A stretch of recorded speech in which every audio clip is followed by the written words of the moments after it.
Hello friends, நம்ம இந்த வீடியோவில் வாழைப்பூ வச்சு ஒரு கூட்டு ரெசிபி தாங்க பார்க்க போகிறோம். ரொம்பவே ஹெல்த்தியான இந்த ரெசிபியை நம்ம எப்படி பண்ணலான்னு பார்க்கலாங்க.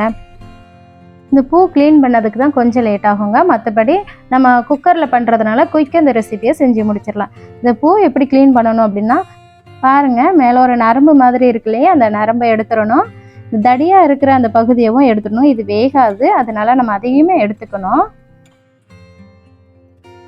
ஒரு பூவாக இது போல் நம்ம எடுத்து க்ளீன் பண்ணுறது, அது மட்டும்தாங்க கொஞ்சம் லேட்டு. மற்றபடி க்ளீன் பண்ணிட்டோன்னா டக்குன்னு செஞ்சு முடிச்சிடலாம். பாருங்கள், இந்த நரம்பையும் அந்த தடியாக இருக்கிற அந்த பகுதியுமே நம்ம எடுத்துடணுங்க. நான் இது எல்லா பூவுமே க்ளீன் பண்ணிவிட்டு கட் பண்ணிவிட்டு காட்டுறேங்க. பாருங்கள், இது போல் தண்ணியில் நீங்கள் உடனே போட்டு வச்சுக்காங்க, இல்லாட்டினா கருத்து போயிடும். நீங்கள் கொஞ்சம் நேரம் ஆகும் அப்படின்னா மோரில் கூட நீங்கள் போட்டு கொஞ்சம் நேரம் கழித்து கூட நீங்கள் செஞ்சுக்கலாம். இந்த ரெசிபியை நம்ம எப்படி பண்ணலாம்னு சொல்லிட்டு வீடியோக்குள்ளே போய் தொடர்ந்து பார்க்கலாம். வாங்க வீடியோக்குள்ளே போகலாம்.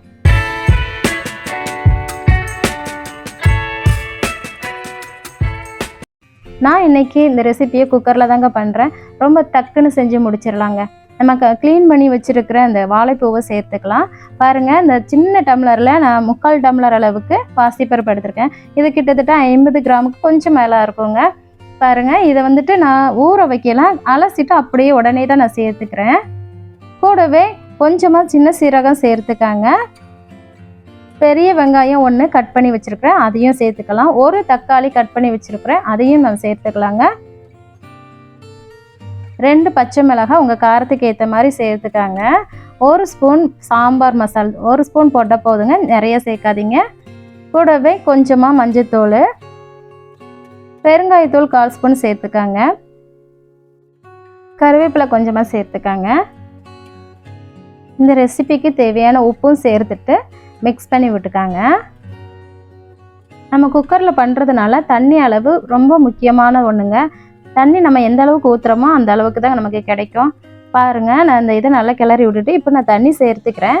இதில் நான் இது மூழ்கிற அளவுக்கு மட்டும் தண்ணி சேர்த்துக்கிறேன். உங்களுக்கு கொஞ்சம் லிக்விடாக வேணும் அப்படின்னா 1/2 டம்ளர் அளவுக்கு எக்ஸ்ட்ரா தண்ணி சேர்த்துக்காங்க. இப்போ தேங்காய் துருவல் 2 ஸ்பூன் நம்ம இதில் சேர்த்துட்டு நல்லா மிக்ஸ் பண்ணி விடுங்க. இந்த டைமில் உப்பு இருக்கான்னு சொல்லி செக் பண்ணி பார்த்துக்காங்க. பாருங்கள், நான் இது கரெக்டாக மூழ்கிற அளவுக்கு தான் தண்ணி விட்டுருக்கேன். இது எனக்கு கெட்டியே வேணுங்கிறதுனால இந்த அளவுக்கு தண்ணி வச்சுருக்கிறேன். இப்போ நம்ம குக்கரில் 3 விசில் வச்சு நம்ம இறக்குவோம்.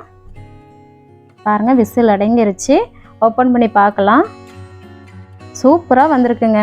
பாருங்கள், இதை நல்லா மிக்ஸ் பண்ணி விடுங்க.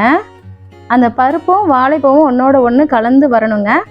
இந்த ரெசிபி வாழைப்பூவில் தான் பண்ணாங்களா அப்படிங்கிறதே தெரியாது, அந்த அளவுக்கு டேஸ்ட்டாகவும் இருக்குங்க. நம்ம பாசிப்பருப்பு போட்டதுனால குழந்தைங்களும் ரொம்ப விரும்பி சாப்பிடுவாங்க.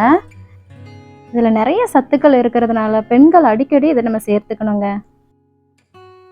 பாருங்கள், நமக்கு கூட்டு நல்லா குலைவாக கிடச்சிருக்குது. இந்த கூட்டுக்கு ஒரு தாளிப்பு கொடுத்துக்கலாங்க.